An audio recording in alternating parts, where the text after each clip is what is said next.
Well, welcome back, Wolfpack. Verlis here with some more information from the recent Pokemon news announcement. We are going to be going into the details of Dynamax Adventures, and also, strangely, quietly, the hidden ability capsule was announced. It's called the Ability Patch, so we're going to break that down as well. Weird that they didn't put in the trailer, because if anyone hasn't been paying attention to the data mine, and that makes, like, trailer news, people are going to go crazy for it. But instead, we're just going to be breaking down the information that we got with Dynamax Adventures, which we already knew about, but now it's cool to see how they work. Also, don't forget to leave a like on the video and definitely share it with your friends. Comment down below, tell me your thoughts, because the title does kind of show some crazy things that people might not have been expecting. So let's get into it. Explore Pokemon dens in Dynamax Adventures. You'll team up with 3 other trainers to explore a Pokemon den where Dynamax Pokemon are said to lurk.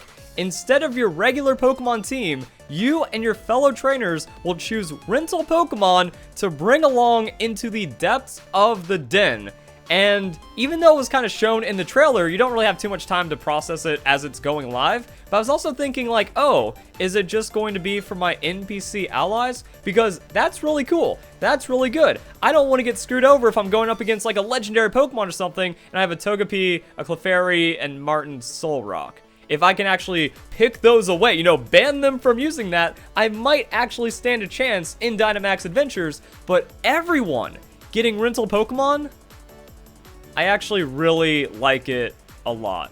Because I think it's going to make it to where you have to earn your legendary Pokemon. You're going to have to earn your way through the Dynamax Adventures. There's also a couple of other like mechanics that are involved with this, that once you actually complete a max raid battle, you can swap out Pokemon for that. So there's going to be some give and take as well. It's like, oh, do I want to go for the Gigantamax Colossal? That's a really tough fight.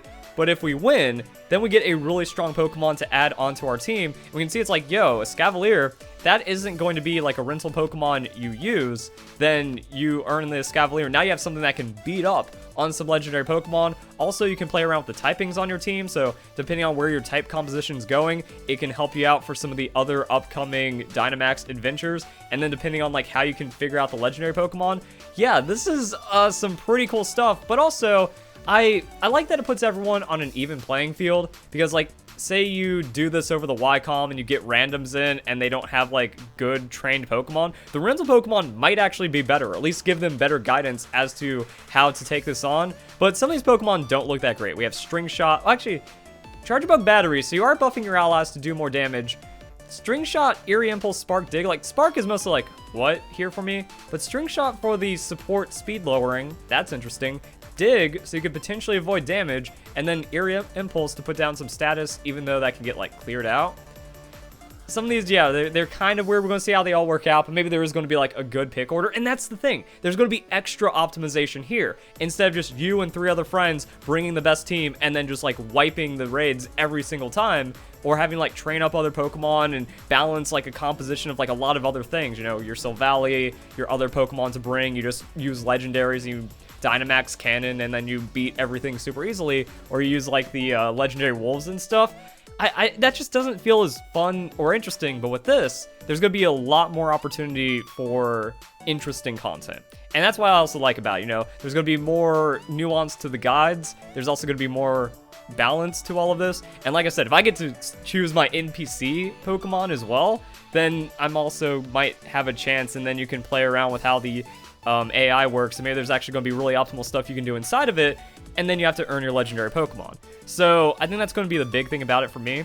If you encounter wild Dynamax Pokemon during your exploration, you'll need to work together with your 3 teammates in max raid battle. If you win the battle, you'll have the chance to catch the Pokemon, and 1 trainer on the team can swap the newly caught Pokemon for the Pokemon they had before. If you lose a battle, you'll be ejected from the den. There's also a live system, so that's going to be interesting to see how it plays out as well. If you get like a full refresh, because like all these Pokemon are full health, and it looks like we just came out of an area that has a max raid battle, that seems pretty good. So just like, yeah, be consistent with rental Pokemon. I'm guessing they playtested this enough to where you have a good shot at getting the legendaries, but it's not a guarantee, and it's going to take a lot of work for it. So I think that's actually pretty cool, and it balances it out quite a bit. Trying to think about like some of the other ways that this interacts, but yeah, it's like as long as Game Freak understands that it can be really frustrating in Pokemon Sword and Shield max raid battles to just have these bad Pokemon that don't ever really do anything. They actually make them, you know, maybe level 70, maybe give them better stat adjustment, and then actually just better Pokemon to choose from. We might be dealing with something here that's pretty good. I want to swap Pokemon, yeah, and then we can see like different teams. So I think like, yeah, it's like you pick up in a Scavalier and now it's like, dang, we're actually strong, and we just caught a Pokemon for the max raid battle. So try swapping out your Pokemon as you explore, so be prepared to face whatever comes next as you seek the legendary Pokemon that lurks in the depths. So it seems like you do a couple of these, maybe 3, and then the 4th one is like the legendary or something. And if you want to delve even deeper into the den, endless Dynamax Adventures let you keep going until you lose a battle. That'd be wild if you get endless Dynamax combo legendaries, and I think that makes it actually a lot more fun or interesting when you have these kinds of Pokemon.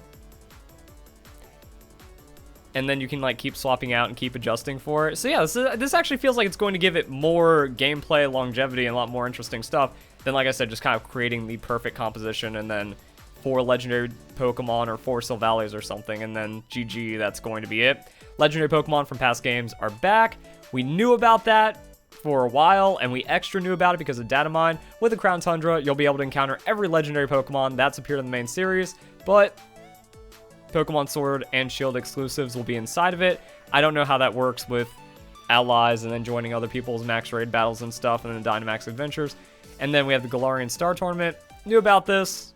This was effectively already here on the page, but now, the ability patch. So, hidden ability capsule, official name, ability patch.